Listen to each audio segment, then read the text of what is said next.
everybody, to the Wednesday edition of the Daily Cheat Sheet. As I search through the news mend, there's not a lot of news coming up other than Iran, but there is a big story that I know you care deeply about that's incredibly important. The Supreme Court today okayed Tennessee's ban on gender-affirming care for kids, a setback for transgender rights, as it's being reported. It was voted 6-3, and I love that it says it's a vote against transgender rights. It's a loss to transgender rights, when every other foreign country that we trust, in a sense, scientifically, has stopped doing this with adolescents. We're behind Europe right now, Mend, on this issue, and I'm just grateful the Supreme Court handled it the way they should. This is one of those things that you don't need to look at other countries. It's common sense. If the kid is not old enough to make a decision about whether or not they should get a tattoo, whether they can buy alcohol or a gun, they should not be able to make life-altering decisions. And there's a lot of people out there that say, oh, but it's just puberty blockers. First of all, it's not.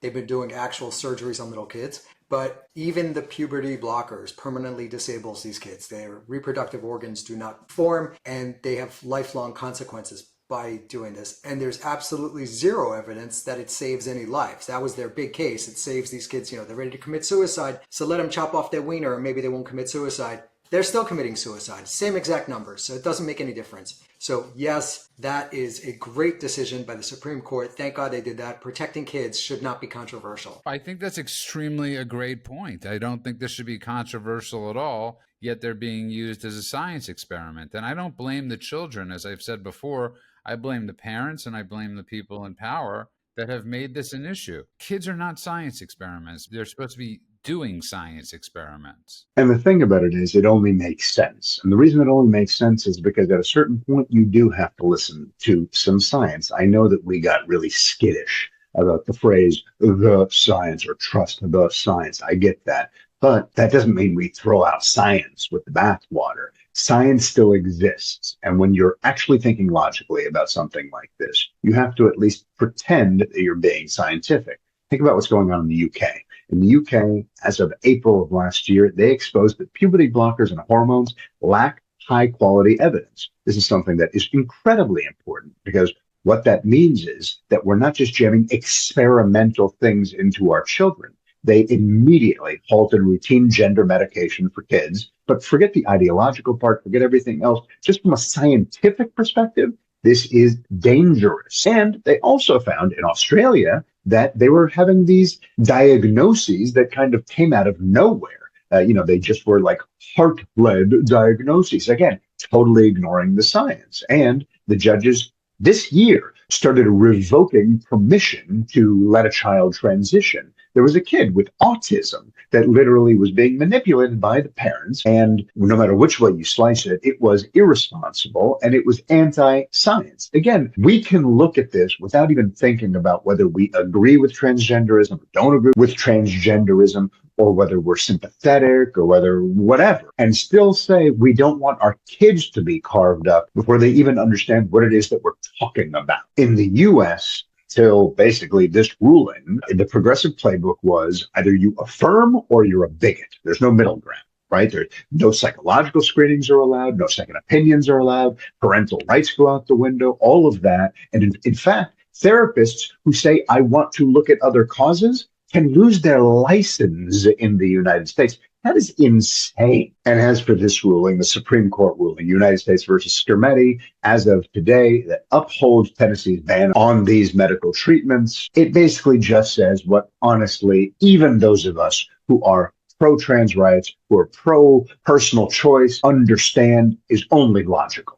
And that is that children are not lab experiments. We cannot let our emotions override common sense, science, or protecting our children. A missionary knocked on our door this morning, and I love chit-chatting with those guys. So, they were talking about evils in the world. I'm like, it's never been more clear. You have an entire group of people, mostly lefties, that are willing to mutilate kids in the name of God knows what. I don't even know what their platform is, but the bottom line is they are hurting children, from this gender ideology to the migrants that were coming up through Central South America, and those kids were being exploited, raped, and trafficked. Terrible. And that was all driven by the Biden administration, the left, And what's interesting is that Biden said that he couldn't shut down the border without congressional approval.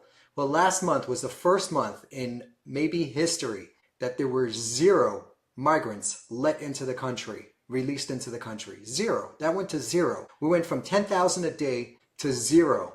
And that previous administration and all of the liars and the media that backed them up were all lying when they said he couldn't do anything about it. Of course he could have done something about it. They chose not to.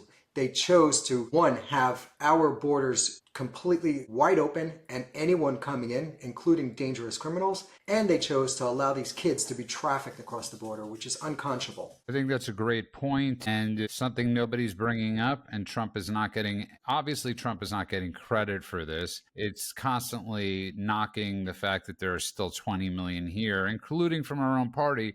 He's got to be applauded for what he's done at the border to stop the flow from coming in. It's like, congratulate the person. Nobody's coming in. We're safer for that. Again, this should not be a right issue. This should not be a left issue. This should be a safety issue for the citizens of our own country. And the fact, I always say this to you, and people that have listened to the show, turn into the show, I often say men should be the White House spokesperson on messaging. Caroline Levitt does a good job at breaking these things down, Mend, in 60 seconds. Caroline Levitt is fantastic. You're absolutely right. This should not be a right or a left issue, especially in this climate. So if you talk about open borders, you're in Costa Rica, what's the big deal? Costa Rica, Nicaraguans will come to Costa Rica, or Panamanians will come to Costa Rica. Big deal. But this is America, and we're in the middle of a trade war that's about to get into a possible hot war with China. I mean, if they take Taiwan, what do? China's going to want to knock us off of our pedestal. So if you look at what the Israelis and the Ukrainians have done by setting up drone factories inside of enemy territory, you got to figure that the Chinese have been doing the same thing. They've been buying up farmland all around our military installations. What do you think is going on in those locations? What are they putting in there? Who's there? What are they doing?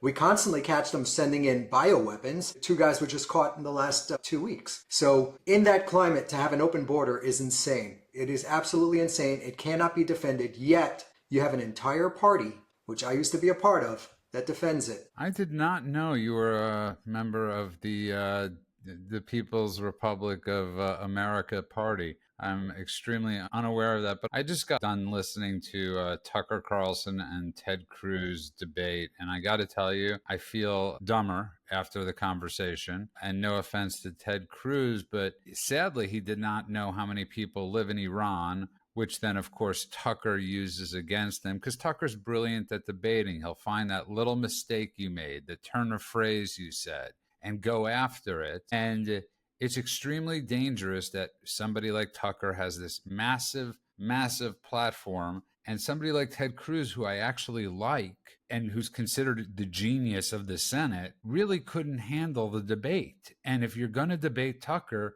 you have to be ready. You have to be fully prepared. Well, one is it was a trap, and it doesn't matter, as Ted Cruz said, whether it's 90 million or 100 million or 60 million. That's a tyrannical regime that is wishing death upon the West. They've attacked Americans over and over and over again. They have American blood on their hands, and they're threatening to annihilate Israel. So whether they have 10 million people or 90 million people, who cares? Well, you're absolutely right about that. That whole interview was just hot garbage. And I got to say, looking at Tucker's face, that slimy, smarmy, smug face. I would never advocate violence, of course, but it's just a very punchable face. I think we can admit that. But the questions he was asking, these gotcha bullshit questions, what's the population of Iran? Seriously? What are we doing? Pop quizzes for U.S. senators right now? As if that actually meant anything. What he asked was a question that no one would know the answer to off the top of their head unless they knew to prepare for that specific question ahead of time. And then he turned that around by saying, well, if you don't know the population, then you don't know anything at all about the place. And how can you make a decision about the place? That is just ludicrous. The idea that you need to be able to win a game of Trivial Pursuit in order to make policy. And by the way, if you actually take a step back, instead of just looking at the bite-sized clip that they yanked out of the interview to put all over the internet, then you actually know that Ted Cruz knows quite a lot about Iran. He has been one of the Senate's most hawkish voices on Iran. He's authored and supported sanctions and legislation targeting the Iranian regime and its proxies. He understands the geopolitical threat behind nuclear Iran. He's criticized both Obama's and Biden's policies as weak or appeasing on this front. Yeah, absolutely. He understands Iran. If you listen to his podcast, he talks about it and he gets into granular detail. So, no, him not knowing the answer to one or two silly, shallow questions has nothing to do with anything. That being said, Ted Cruz, what the fuck? Man, you know you're going on a hostile place. You know you're going on Tucker Carlson, or as Men says, Tucker Carlson, who is going to be a combative person, who is going to make sure he's got gotcha question. The fact that you weren't ready. I don't mean, by the way, knowing the population or knowing what percentage is Persian or whatever. I mean being ready with a who gives a shit about the population, with a what does that have to do with anything? You should have been ready. That was woefully underprepared and it was embarrassing, and you should be ashamed of yourself for that, but not because you don't know the demographic breakdown of a country. But the real thing here that I'd love to point out is, imagine Tucker Carlson saying it in the voice that they used to mock Douglas Murray. Imagine the same argument. Douglas Murray asked Dave Smith, have you ever been to Gaza? You write so much about it. You talk all day incessantly about this one conflict. Have you ever been there? And he goes, no, I've never been there. What does it matter? Ted Cruz could have used the same thing. He says, what does it matter? It doesn't matter. I mean, but the left and the woke right jumped all over Douglas Murray for that question when Dave Smith hadn't been there. Yet they're all on Team Tucker when it comes to this Ted Cruz thing, and he didn't know the exact number of people in the population of Iran. It doesn't matter. It's irrelevant. But you're seeing the hypocrisy on that side. Listen, I think you're 100% correct. It's almost nearly impossible to debate people that this is the alien debate. You can't disprove a negative, and that's pretty much what they're constantly doing. They wait for you to slip up on one thing. I never really understood the Douglas Murray uproar with people online. I look at that as ignorance, to be honest with you. If you're defending Dave Smith for having never been to Gaza after he's been talking about it for a year and a half, you're ignorant.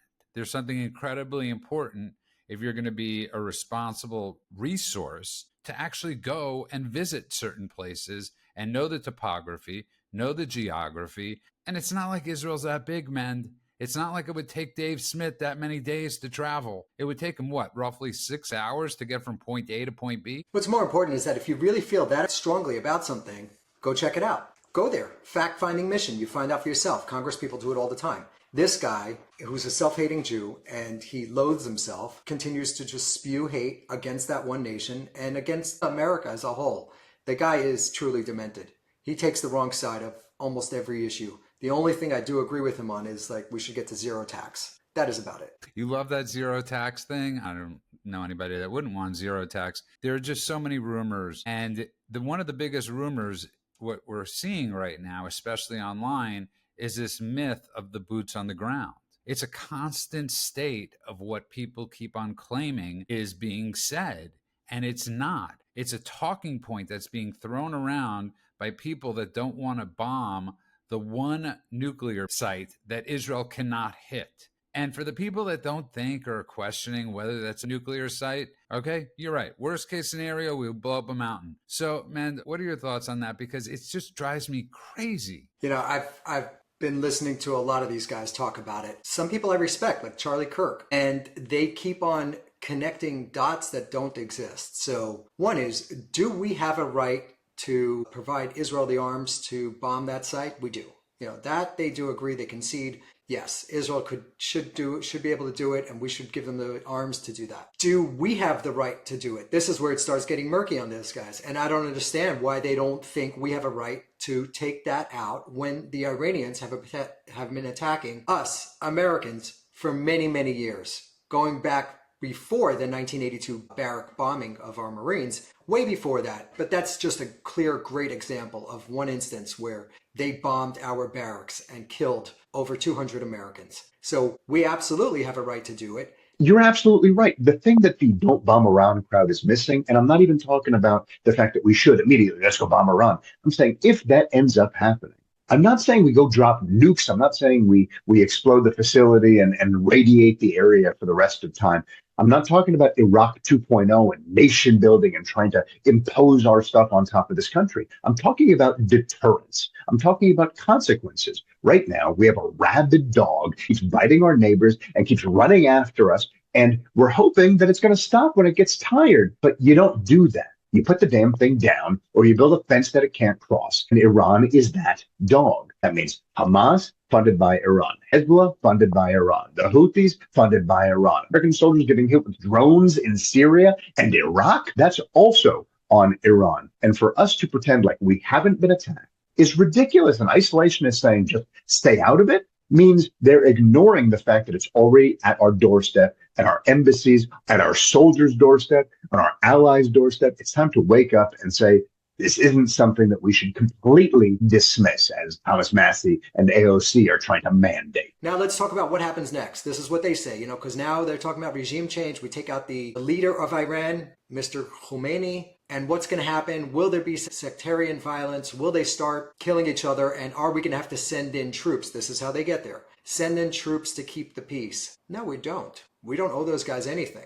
And the Iranians are resilient people, and they have also been living in coexistence with their other ethnic groups for many, many years. Are there going to be some groups like, the Kurds? Are they going to try to break away? Are the Baluch that have wanted a homeland? Are they going to try to break away? Maybe. Not our problem. Our problem is a nuclear plant that is in the middle of Iran, and they are threatening the free world. We take that out. We get rid of the problem. That is it. Other than that, if someone wants to send boots on the ground, it'll be the Israelis. If they don't get the American bomb, they're going to send special forces units into that area and take out that nuclear facility themselves.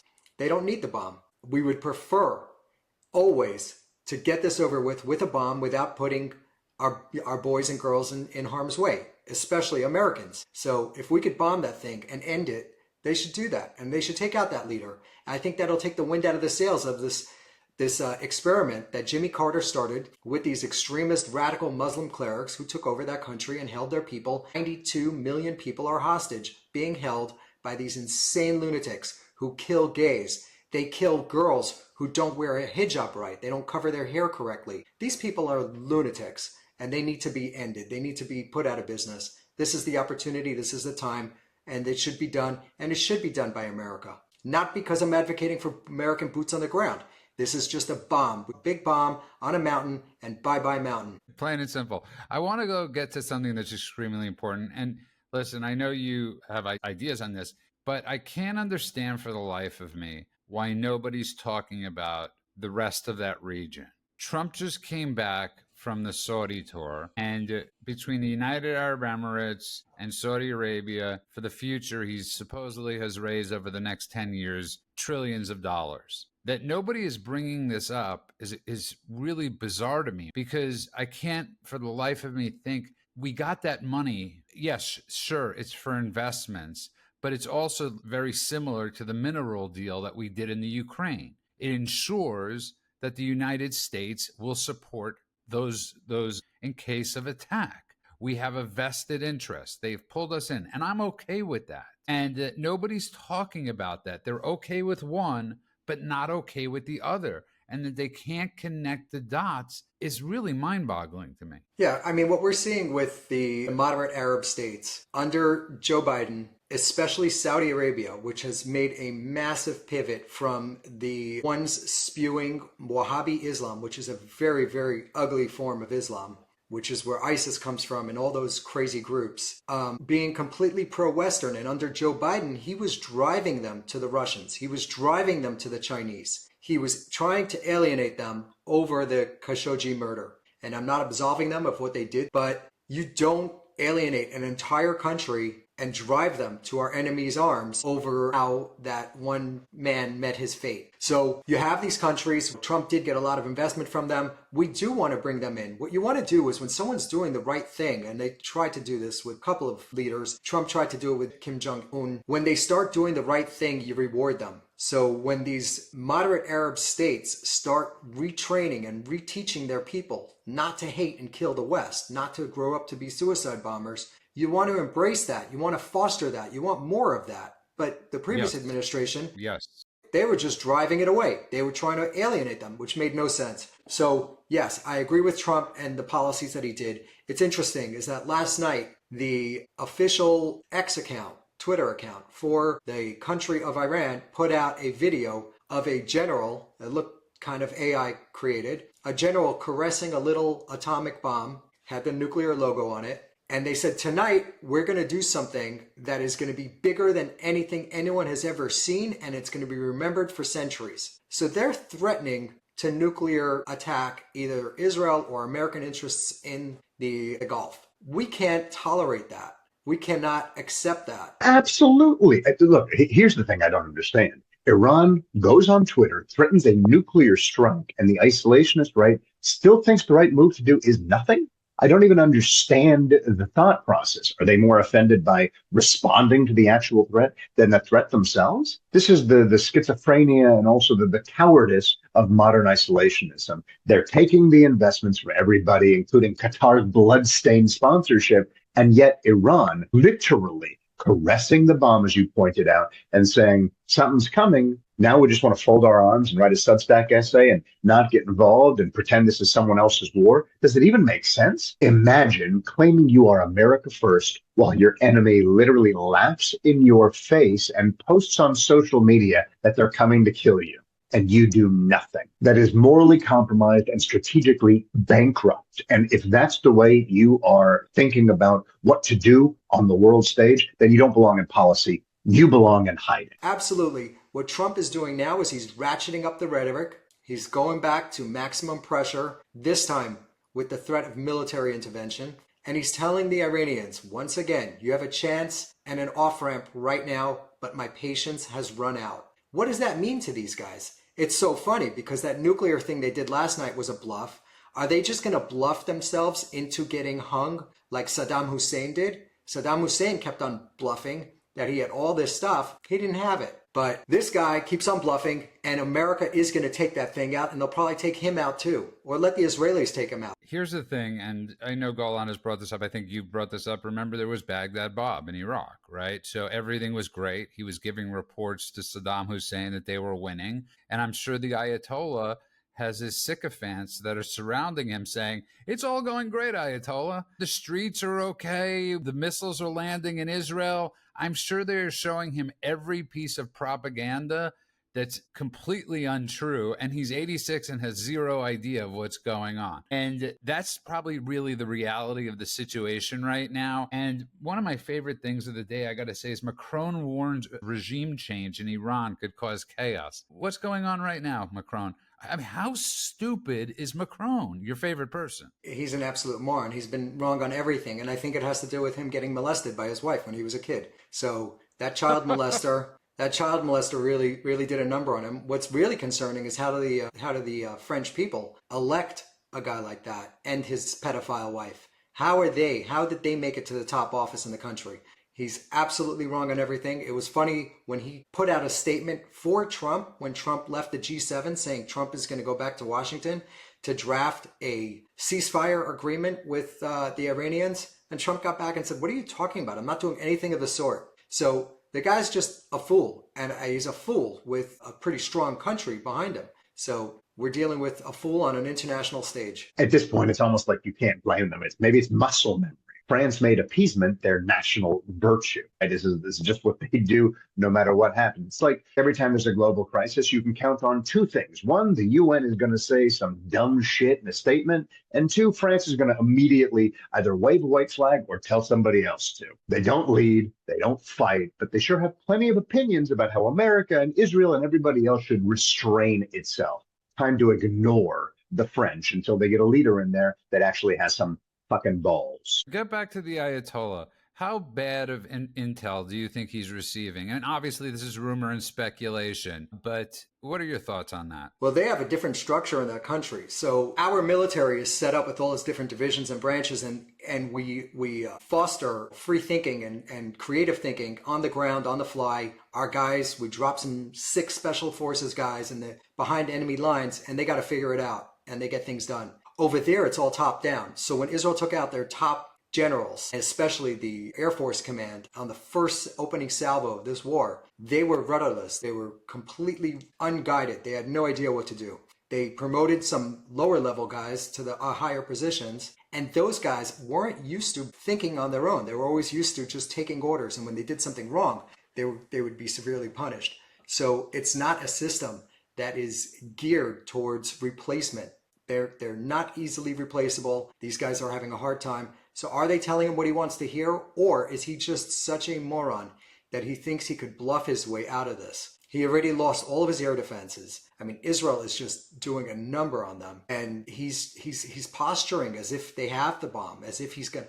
I was actually worried last night when they put that out. I said, wow, who would say something like that without actually doing it? How are they going to deliver it? What's going to be the delivery vehicle? I think it'll be a dirty bomb. I think it'll show up in a truck.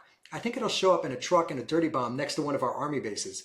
That's where I was going. I fully expected to wake up this morning and read some crazy news. And then again, boom, it was a bluff. It was nothing. They did nothing. So they could bluff themselves into oblivion and they'll get bombed into oblivion, or they could take the off-ramp and agree to give up their nuclear weapons and possibly hold on to the regime.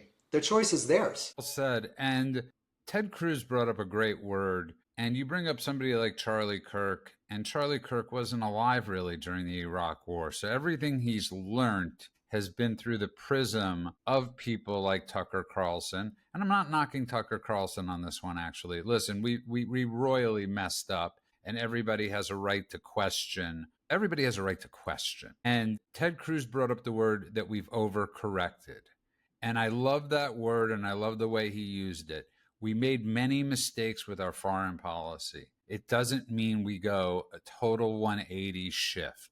And it doesn't mean that the government's lied to us multiple times. Obviously, in the last 4 years with COVID and so many other things, they just don't stop lying, man. But it's sometimes you have to open up your eyes and actually see what's going on. We are witnessing in real time a monstrous, murderous nation. And getting into the semantics, Ted Cruz and Tucker Carlson over whether there's an actual hit out on the president of the United States. There's a hit out on all of us every time he calls for death to America. That's a hit.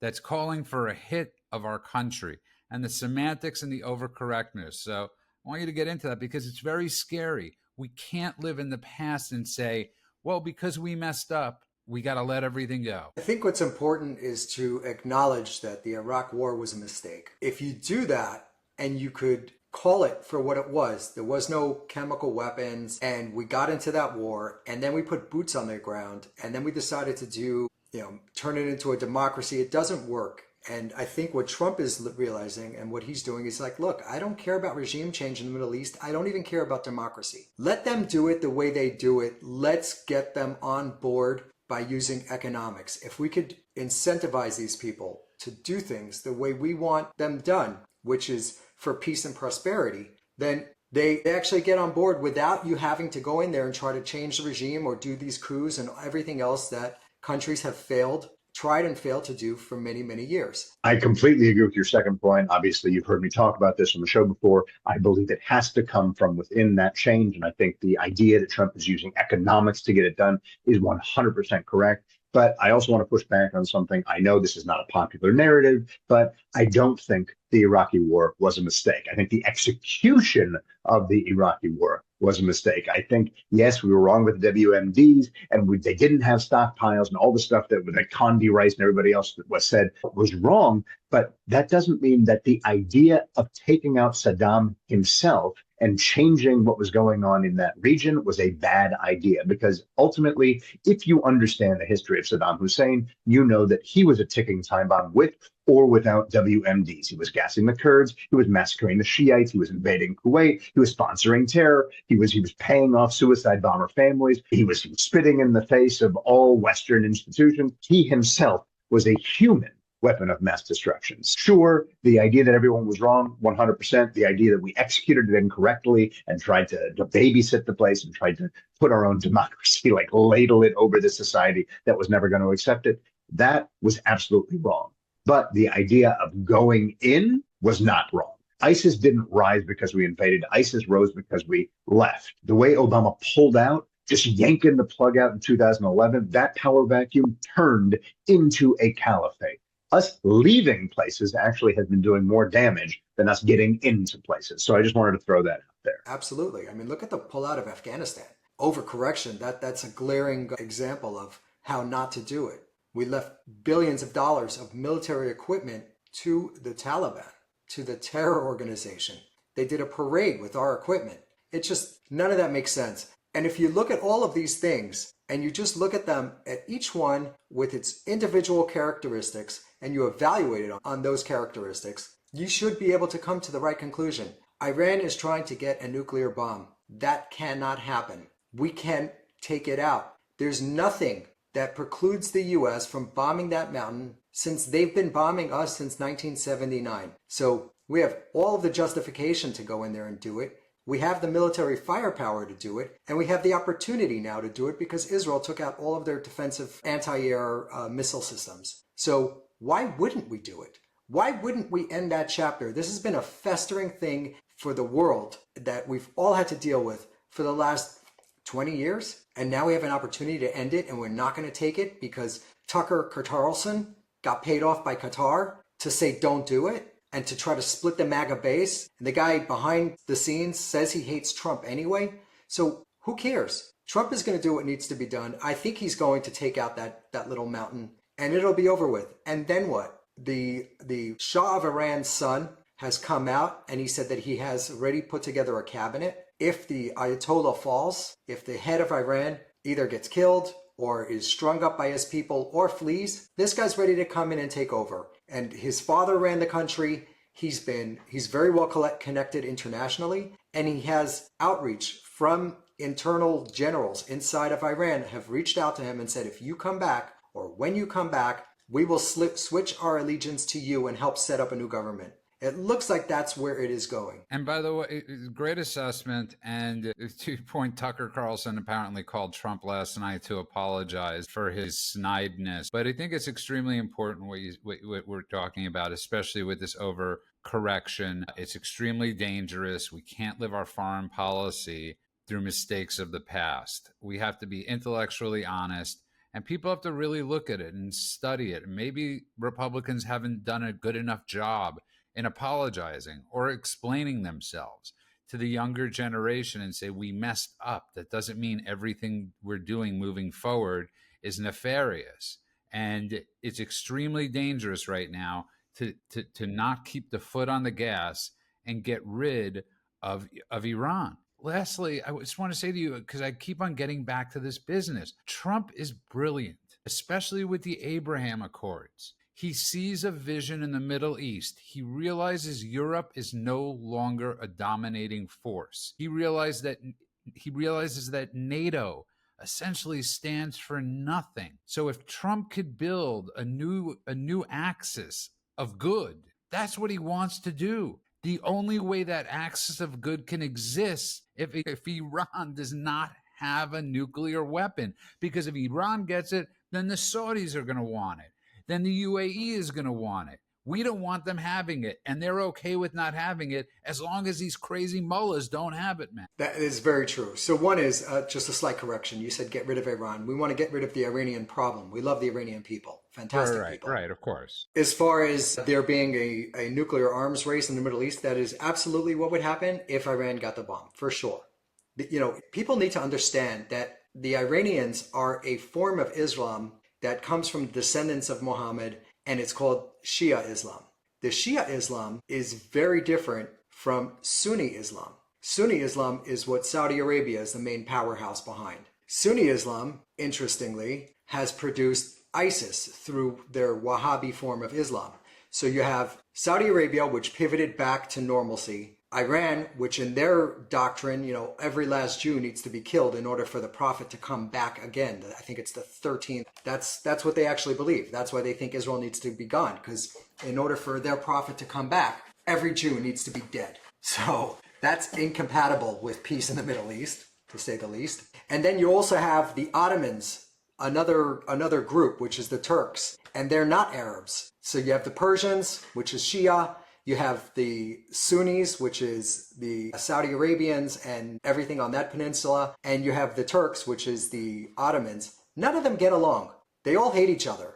You can't let one get this extremely nihilistic, powerful bomb and expect the other ones to just sit around and wait for what happens next. So either none gets it or they all get it. And right now we have the opportunity to make sure that none get it. And that's a safer world for all of us. 100%. And to think that only Israel is worried about Iran getting the bomb is ludicrous, because you know who else lies awake thinking about Tehran every single night? Saudi Arabia, UAE, Bahrain, Egypt, Jordan. Iran doesn't just threaten the Jews, the morons. It terrifies the Arabs. That's the dirty little truth that nobody talks about. And the reason why is that they don't want coexistence. Not with the Jews, but not with anybody else either. They want regional dominance, okay? They want to control everything. Think about what they did in Iraq. It's in their pocket, or at least it was until they said, I don't want to get involved in this war. Think about what was going on in Syria. It was, at least until recently, propped up by Iranian militias. Lebanon was controlled by Hezbollah, which reports to Tehran, not Beirut. This is something they have been doing consistently. So everybody should be afraid of these guys getting a nuke. And by the way, the West as well, but certainly the people in the region that are literally their neighbors. Okay, so closing up shop, I wanted to get to two last things that I think are extremely important. And obviously, I'm glad I listened to the Tucker Cruz podcast. So maybe it didn't make me dumb, or maybe it just made me question more. Now, first of all, the Syria thing. Yes, we're all scared of Syria and this person that's former ISIS person running Syria right now. But on one hand, he's not a religious zealot. I mean, he's a zealot, but I don't always think it's in the name of Allah. I sometimes think these people are just crazy. And hopefully, he's grown up. He's allowed Israel to use his airspace. And you might as well give it a shot. What the heck do you have to lose? Is he crazy? I mean, the guy was running a division of ISIS. So clearly, there was a lot of head chopping going on there. And that is not the domain of normal people. I don't think anyone has a choice but to give him a shot. I think right now he's in control of Syria. The scary thing is that he's backed by Turkey. That's the scary thing. You're right. They are the ones that pushed him and helped get this all put together, because he was just a ragtag leader of a band of mercenaries, psychos, ISIS guys. So what are they trying to do? What are they telling him to do? What are they telling him to say? They got him to put on a suit. Are they also telling him to say all the right things? Like, we want peace, we want to live in coexistence, while his maniac mercenaries that are from China, the Uyghurs and Chechens, these guys are battle-hardened psychopaths, are running into villages and slaughtering everybody. It's happened a number of times under his watch. Is that what's going to be? Another thing is that these guys always play nice until they get power. So he knows he's weak right now. Maybe that's the game. You don't need a fight with Israel right now. You don't need a fight with America right now. You need sanctions relief, get money pouring in, and then you build the bomb, which is what Iran did. They played nice. They went to the JCPOA, this bullshit agreement that Obama did, and then they used the money to build a bomb. And now they're threatening the entire world. And they've been, October 7th happened because of them. The Houthis blowing up every single ship in the Red Sea, including some of ours, mostly Europeans. That was Iran with their, we funded them. So they got strong. It's the same story over and over and over again. Anytime these guys get money, they get power, and then they kind of turn. So it's a wait and see. Let's see what happens here. But I think you keep a close eye on him. I mean, look, he's trying to reposition himself as a pragmatic ruler. I'm not totally sure if I buy it. He used to be part of Al-Qaeda, not ISIS. But, he left there, and then he's trying to rebrand himself as this political leader. And yeah, even having talks with Israel. But this is a battlefield psychopath. This guy, let's not pretend otherwise. He was responsible for mass bombings, sectarian massacres, brutal repression of minorities. Not a good guy. And you got to look at what he's been doing up until the moment he did put on that suit and say, I'm a diplomat now. It has been insanity. Now, that being said, throughout history, sure, brutal beginnings have sometimes led to transformational leadership. It's rare, and we have to keep an eye on it. As you said, obviously, I love the guy, but even Menachem Begin was labeled as a terrorist and was at least tangentially involved with the attack on the King David Hotel, the bombing that happened there in 1946. and then later became Prime Minister of Israel in 1977. Or Nelson Mandela. Many people forget this because they think of him as like this symbol of peace, but he was the co-founder of the ANC's armed wing. They did all sorts of sabotage, and they were on the terror list as well until 2008. Going back even further than that, Atatürk literally dragged Turkey into the 20th century, but that guy was a ruthless, bloodthirsty military commander. So it's possible, but the question becomes which ones are real and which ones are strategic changes. And right now, we don't know. Listen, in no way was I defending this guy. This guy's a psychopath. But remember, it's important to bring up we did help Osama bin Laden and the Mujahideen, and that turned out to be not the greatest thing we did, but it seemed like the righteous cause at the time. It seemed like the right cause. But the last thing I want to get into is, because you're seeing this a lot, the what if. It's the constant what if question. Like, what if the regime collapses? What if this happens? And you can't live in a world of what ifs sometimes. You just have to let the chips fall where they may and deal with it afterwards. We can't not take out Iran's nuclear site and wonder what if. If the Ayatollah happens to get taken out, we can't say, well, what if? Because I was just reading that if these things happen, by a military expert, we'll see suicide bombers across the country. We do not see that right now. We're not witnessing that right now. It's like the threat you went to bed with last night, right? You went to the bed thinking you were going to see a nuclear plume in the morning of smoke in Israel. And maybe some people are just not willing to do that anymore, man. I know there are many psychopaths running around. I'm not questioning that, but you can't live in what ifs. And I'll give you the last thought on that. The last thought on that is that the what if is there's no worse what if than them getting a bomb. There's no scenario that is worse than them getting a bomb. So all of your what ifs, sure, they could happen. It might descend into chaos. It might turn into another Libya. I don't think it will. It might. I don't know for sure. We don't know. But none of that would be as bad as them getting a bomb. And on a lighter note, I saw a tweet from the Ayatollah and the regime in Iran putting out, the government saying that they're going to start attacking our satellites. And there was a comment below it where someone said, "You can't throw goats that high." I thought that was hilarious. That is very funny. I just want to bring the idea of critical thinking back, because I think it's dead. And we're witnessing that on both the left, obviously, and we're witnessing that especially with fringe movements on the right. The idea of critical thinking, the idea of saying, yes, we made a mistake then, but we don't live in our mistakes. Critically think, ask yourself these questions. And also, when you read something, especially posts by people, try to find the source from where that statement is coming from. Because I read tons of these boots on the ground comments, and not one person has said, we want boots on the ground, from Israel to America. And I know I went on a little too long, so if you want to respond to that, I will let you go. Yeah, I mean, we agree. No boots on the ground. And the dots that they connect to get us to boots on the ground makes no sense. They say if we take this guy out and the regime falls and they descend into sectarian violence, then America's going to have to send their boots in. Why would we?